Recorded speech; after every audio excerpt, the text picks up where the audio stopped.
Therapy. Yeah. So another 2016 Shudder film. original from 2016. This is one that I've seen the poster for a million times Because it's Michael Myers. Michael Myers. It's Michael Myers. I don't know if they can see that or not. It's Michael Myers. But yeah, the mask is very Michael Myers. I called this guy Tracksuit Michael because it looks like he's wearing a tracksuit, but from behind it looks like he's wearing a mechanic's outfit, like Michael Myers.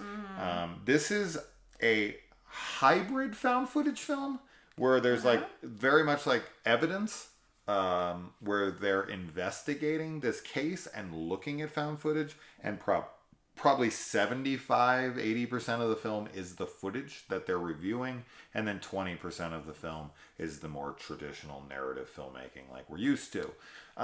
And this deals with Jane and Simon are two young police officers leading a routine investigation following the discovery of hidden video equipment in an abandoned house by a night watchman.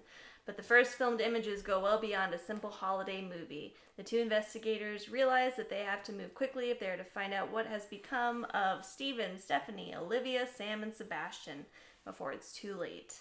Yeah.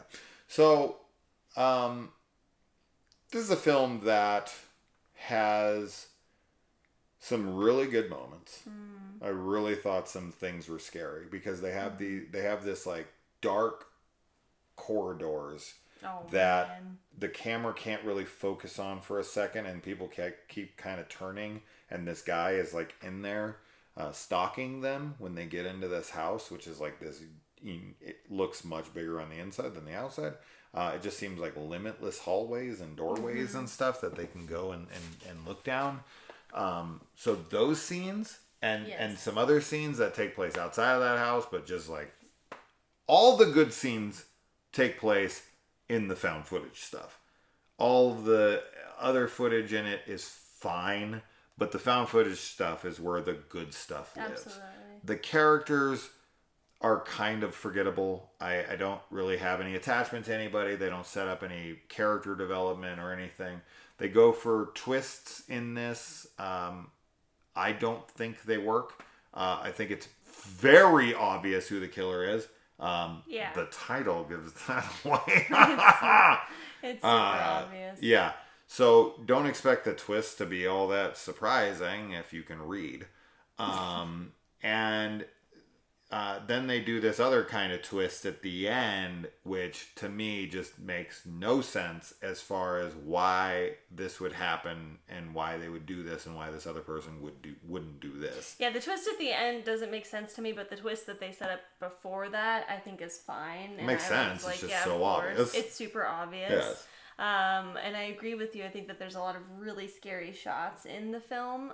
Yes. And the way that the killer looks, like even though it does kind of remind you of a Halloween mask, it's definitely not a Michael Myers mask. And the physicality of the killer and the actor portraying him, I think is really great. It's just like, there's some moments where he's like kind of exaggerative with like shaking his head or like move, and it's just disturbing to see because you know he's toying with the people that he's hunting to kill. Yeah. And so that's pretty fucked.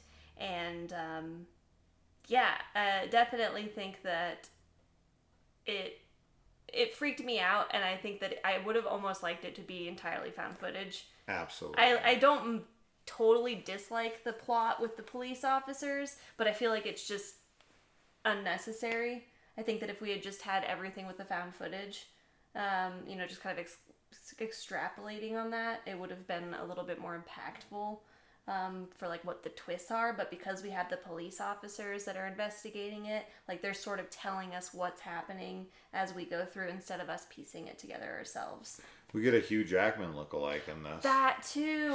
There's this guy. He looks so much like Hugh Jackman, but like a scrawny version of him. You said he looked like Hugh Jackman and Daniel Radcliffe combined, which is true as well. But the more we saw him, the more I was just like, it's Hugh Jackman. Like, that's who it is. Yeah. This is what he looks like in between. He's got more buggy eyes, but it's very Hugh Jackman. They set some stuff up with the main cop in this that doesn't really pan out to be anything much. which I think was supposed to kind of just be like red herring type stuff. I think so too. But I don't know. I don't really. All you're gonna watch this for is the creepy moments. Yes. Everything else I could care fucking less about. Right? Like I don't care about the plot of like this person's did this or this person's this person or this or that.